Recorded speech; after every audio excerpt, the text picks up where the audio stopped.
xildhibaanada waxaa leenahay hala taageero mooshinkaas hala taageero qof wanaagsan oo 2 sano harsan waddanka gaarsiiya dimuqraadiyad ala soo saaro loo diyaar garoobo annaguna dibadda ka joogi maamulada Faysal Waraabahay xidido badan baan ku leeyahay Soomaaliya waan la shaqeynayaa inay cid wanaagsan timaado waan la shaqeynayaa inay cid wanaagsan Soomaaliland si walaalnimo loo kala baxo $3 walaalaha Djibouti Soomaaliland Soomaaliya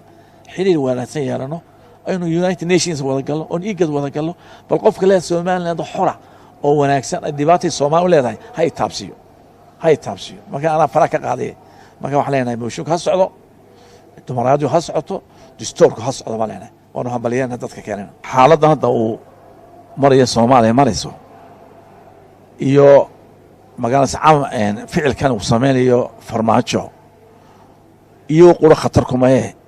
isirka Soomaalidu uu khatar ku yahay Soomaaliya geeska degan oo dhan khatar ku yahay ninka maanta Eritrea iyo Ethiopia iyo Confederation la sameeysanaya Soomaaliya kala daadsan ninka dekedaha Soomaaliyeed oo mid qura aanu xukumay isagu u saxay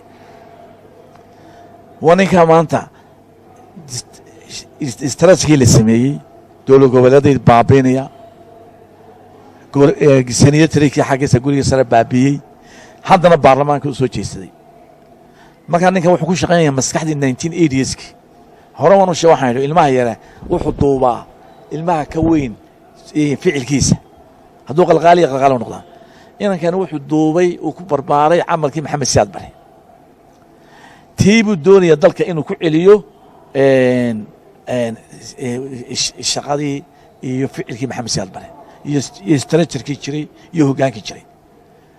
qaladka weyn ee la sameeyay wuxuu ahaa doorashadiisii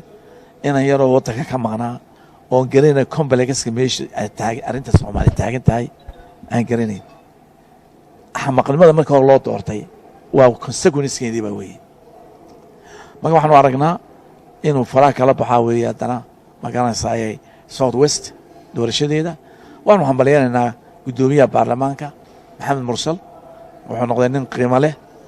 nin integrity leh buu noqday nin sharciga ilaaliyo uu noqday waa garab taaganahay Soomaaliya wax u baahan tahay qabyaalad u baahan durbaan baa hadda la wadaa ninka la yiraahdo boqor burhaan ma la yiraahdo ilaahay baa boqor subhanahu wa ta'ala oo qabiiliya durbaanka daaroodiisku wado ee ka socda ee wado gobolka magaranaysa Garowe ee fiday hadda Soomaali khatar buu ku yahay waxaan leenahay halaga weentoobo durbaanka qabiilka oo waddanka yaan lagu celin 1990 waxaan leenahay dhalinyarta fayla Soomaaliya uu ku soo ururiyay ee aqalgoodu yahay aynu aarsano galorigi reer hebel aan soo celino madaxnimada adeer waxaas ma soconayso yaa la kabkabi Shariif Xasan Sheekh Shariif Axmed ya Xasan Sheekh ay soo kabkabeen maanta uu baabiyay farmaajo waa baabiyay waninka diyaaradda ka degeen ee dadka dhulkooda hagaajistay ee dawladaha iskala mid dhigaya ee heshiisyo la soo saxanaya aanu fulin kareen ee Soomaaliland u diiday inay noolaato ee Soomaaliland xooga saaray inuu adduunka ka soo xidho wuxuu ka soo xidhi karaa Maxamed Siyaad Bare SN ka soo xidhi kara waay ana waxaan leenahay colaad Soomaaliyeed ma qabno Soomaali intaanu gelin cid galeysay ma jirto taariikhan awoowayaasheeda midnimada anaga keenay awoowayaashii waa keenay anaga ku qasaarnay